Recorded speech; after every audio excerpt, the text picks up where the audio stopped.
One night, as I was trying to go to sleep, I suddenly found myself in the middle of the most wonderful visualization. I was viewing myself simultaneously from a third-person vantage point as well as from my normal perspective. But instead of seeing the body of flesh that I've come to recognize as me, I was instead all of these intertwining ribbons and rivers of light in various shades of rose and coral and gold and white, in kind of a Alex Grey stylized composition, for those of you who are familiar with that artist. It was quite unexpected, and it was beautiful. I could see that these different colors of light corresponded with different manifested areas of my normal body of flesh. For example, different organs or systems seemed to be certain colors, but these colors weren't really fixed. They shifted and changed. And there were also other things that were manifested as part of me in this wonderful body of light. Things that I don't normally associate with my body of flesh, but I could see them there in that moment. And it was amazing. And I sat there looking at myself in wonder, completely amazed at how beautiful, what a genuine work of art the human body truly is.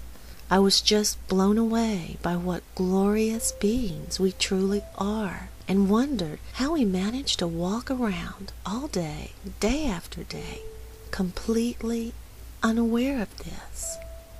And as I'm marveling at all of this, I suddenly become aware that this beautiful body of light was standing in the middle of something. There were all these different shapes around me, all created out of similar bands of light. And then I noticed that it seemed that these shapes were what they were because of the removal of what I'll have to call the floor, for lack of a better word. Where portions had been pulled away, or etched away, or carved away, light poured through and created these 3D images that seemed to rise and surround me. And I somehow knew that it was my hand that had manipulated and removed these sections of this flooring and allowed the light to spill upward and become these things. And I stood there wondering, what is this? And no more did the question come forward than the answer appeared. I suddenly realized I was standing inside a three-dimensional mandala. But instead of the flat images I had seen before in books, this was a holographic 3D mandala. Now, I hope I don't offend anyone, but I have to stop here for a moment and be honest and say that this was a very curious thing for me, because I've never given much thought to mandalas. I realize they've been included in bits of video that I've used, but truly the closest I've ever come to really contemplating mandalas was watching my daughter's movie, The Last Mimsy.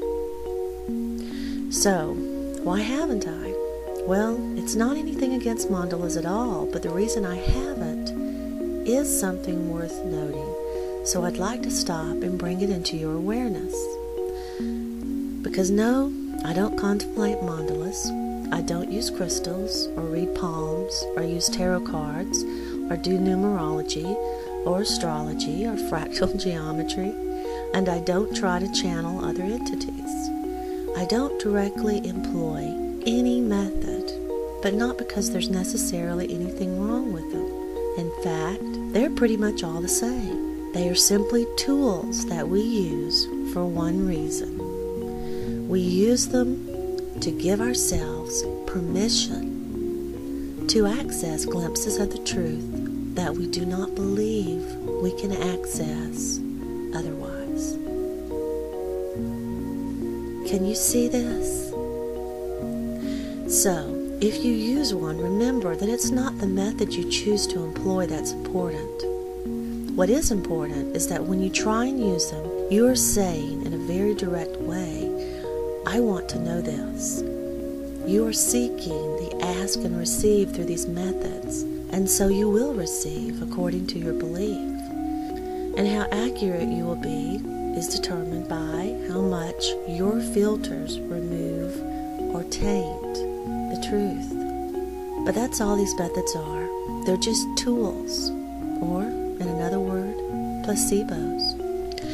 And I've chosen not to rely on any particular method, and for one main reason. Whatever I choose becomes my expected and defined delivery system. So if I believe that this is the way I access this information, my belief structure shifts to thinking that this is the only way I can uncover what I'm seeking. And through this, I accidentally put this thought on my bottom shelf.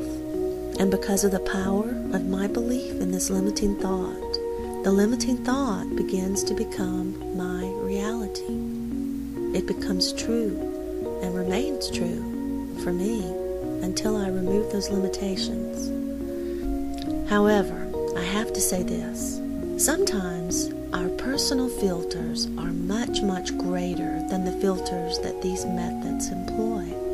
So, when we use them and give ourselves to them, if we lose ourselves in them, we can sometimes actually see more clearly than otherwise, especially in cases where we're unaware that we even possess personal filters that flavor all we try to understand. But in reality, they are, without exception, just smoke and mirrors, parlor tricks we're pulling on ourselves. And we are now coming into an age where if we choose to continue to use these methods, we might want to at least begin to realize what it is that we are using. We should begin to find it harder and harder to believe that some anonymous Santa Claus is leaving these gifts for us under our tree while we sleep. We should begin to suspect the true bearer of these gifts of insight, because the true bearer is us. And this is the path I have taken and what I've tried to do, because I do see this, and I like the truth to be as pure as it possibly can be. So instead of believing in and using any particular method, I instead believe that the truth will come to me by the best way possible. This is my belief, and so it does. But I never know how it will appear. I just let it surprise me and leak into my awareness by whatever means it finds, like it did in my holographic Living Mandala vision. Now, the very next morning after seeing this vision, I went on one of my meditative walks. I find these walks very useful because they allow me to give my body something to do by walking up and down my long driveway while I just let my thoughts wander. And I watch them like a puppy romping about. And sometimes, if I have something in particular that I want to know, I will consciously think upon it briefly as I begin my walk, and then I drop it and simply observe my mind romping about. Well, it usually romps. Sometimes it seems to nap, and other times it quickly dashes out of sight right away, eventually returning from God knows where with the most remarkable things and lays them at my feet. And this morning, that's exactly what happened. I stopped dead in my tracks, and my mouth dropped open in surprise. Please join me in part 2 for the rest of the Living Mandala.